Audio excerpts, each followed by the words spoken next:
وآمرا إن الله وملائكته يصلون على النبي يا أيها الذين آمنوا صلوا عليه وسلموا تسليما اللهم صل على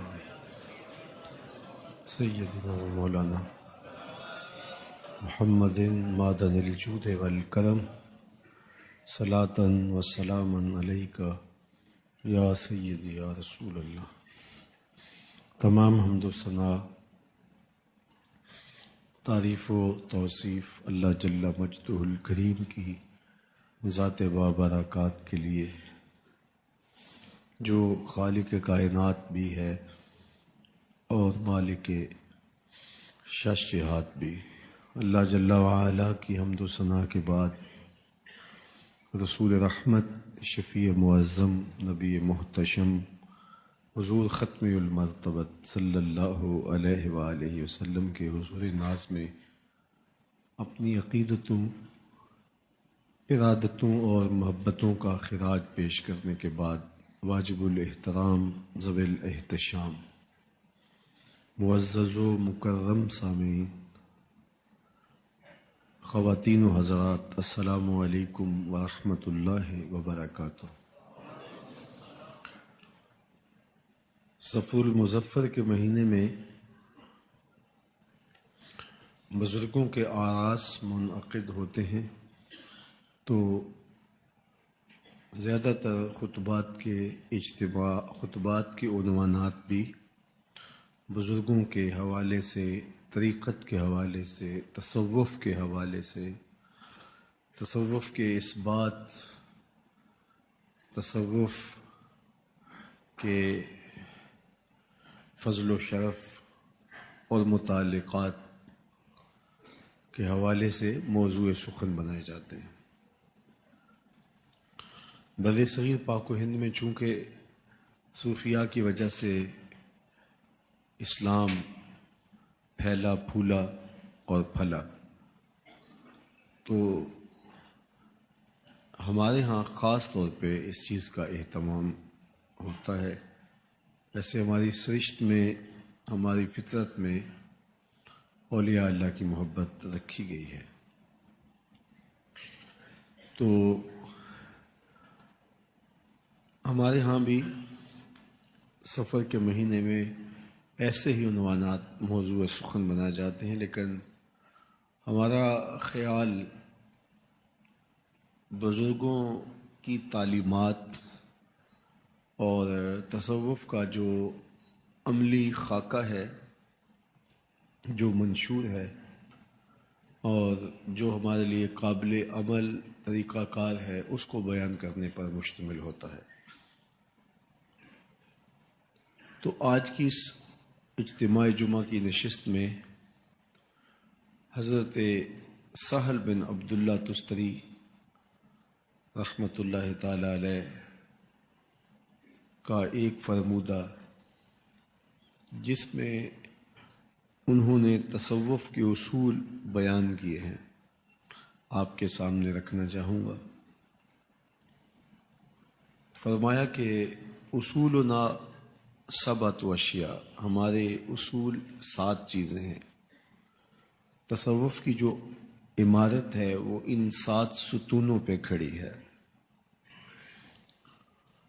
اور ہمیں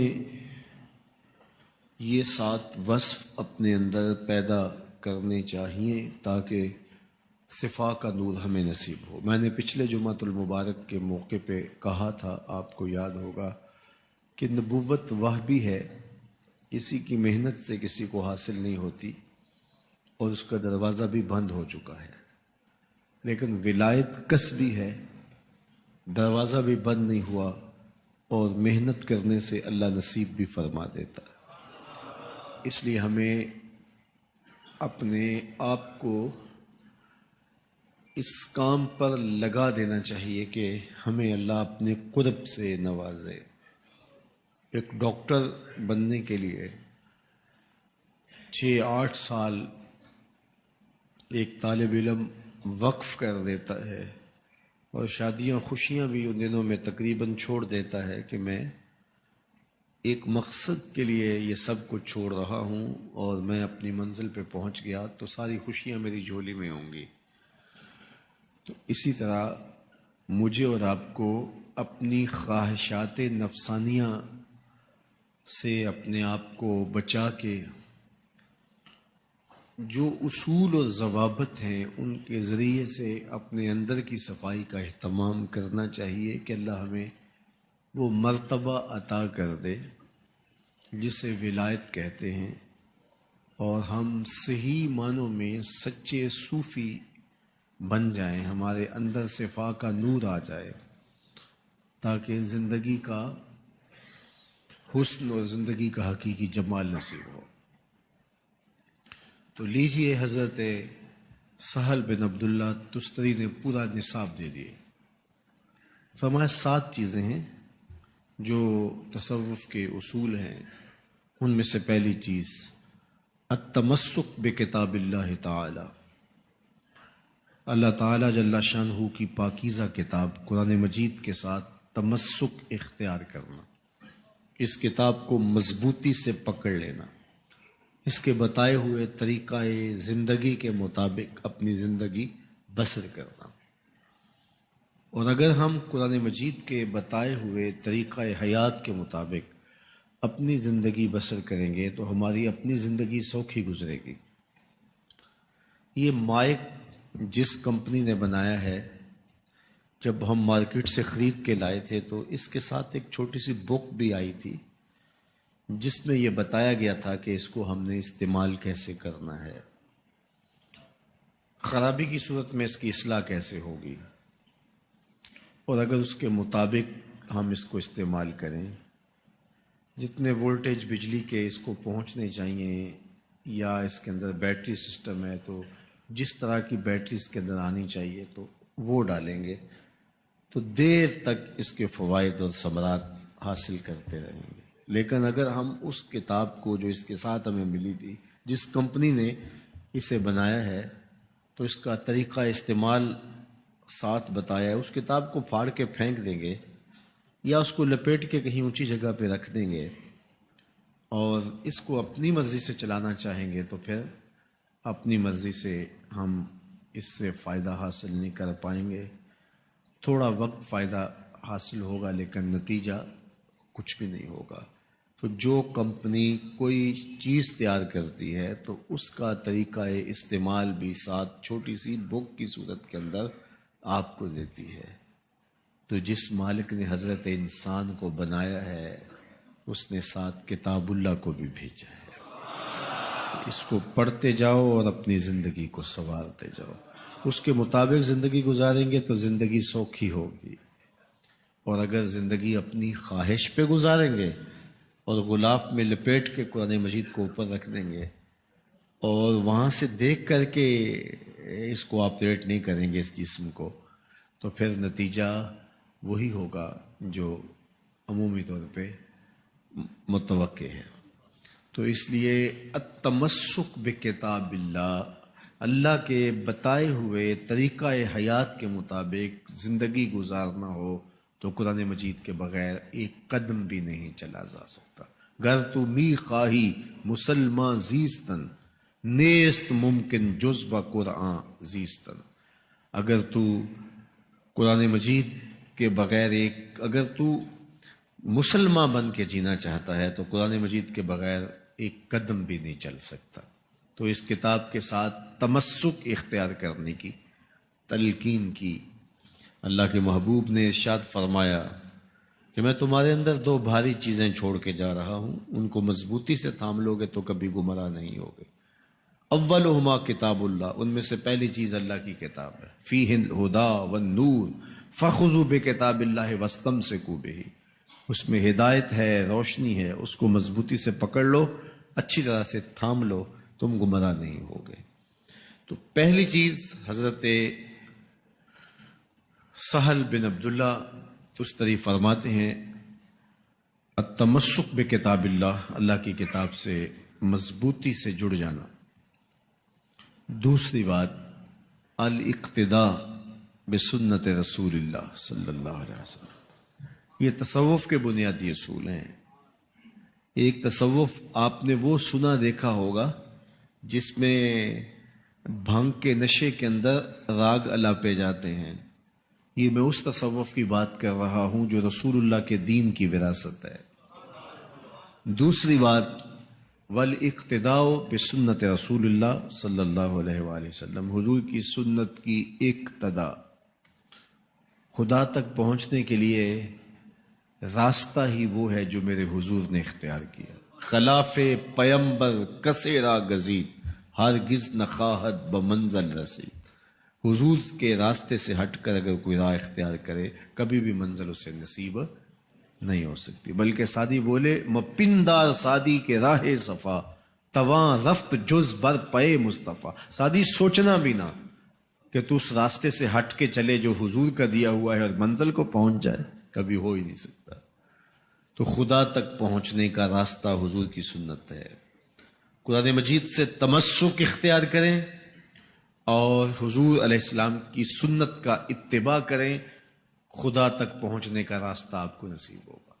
حضرت امام احمد بن حنبل بہت صوفیاء کے ساتھ تعلق خاطر رکھتے تھے، بہت بڑے لکھے شخص تھے، بہت بڑے عالم، اپنے وقت کے امام.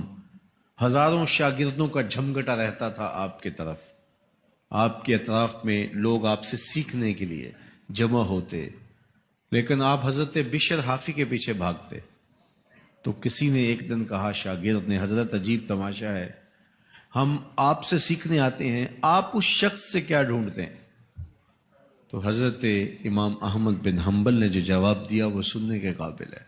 فرمانے لگے کہ احمد بن حنبل جس رب کو مانتا ہے، بشر حافی اس رب کو جانتا بھی ہے. تو اللہ جل شانہ کی محبت کی طلب میں یہ فقیروں کے پاس بھی جاتے، ذکر و فکر میں بھی لگے رہتے. کہتے میں نے اللہ سے کہا مالک مجھے اپنی محبت عطا کر دے. تو مالک نے اتنی محبت عطا کر دی کہ مجھے زوال عقل کا اندیشہ ہو گیا، کہ مجھے ڈر لگا کہ کہیں میری عقل ہی زائل نہ ہو جائے وفور محبت کی وجہ سے. پھر میں نے کہا کہ مالک مجھے اپنا قرب عطا کر دے. تو آواز آئی میرا قرب چاہتے ہو تو قرآن پڑھا کرو. تو قرآن مجید کی تلاوت اللہ کی قربت کا ذریعہ ہے. حضرت امام قرطبی روایت لائے ہیں کہ اللہ سے محبت کی دلیل قرآن مجید کی محبت ہے. قرآن مجید سے محبت کی دلیل رسول کریم صلی اللہ علیہ وآلہ وسلم کی محبت ہے، اور رسول کریم صلی اللہ علیہ وآلہ وسلم سے محبت کی دلیل حضور کی سنت سے محبت ہے، اور حضور کی سنت سے محبت کی دلیل بدعات سے اجتناب کا نام ہے. جو شخص بدعات سے بچتا ہے وہ حضور کی سنت کا متبع بن جاتا ہے.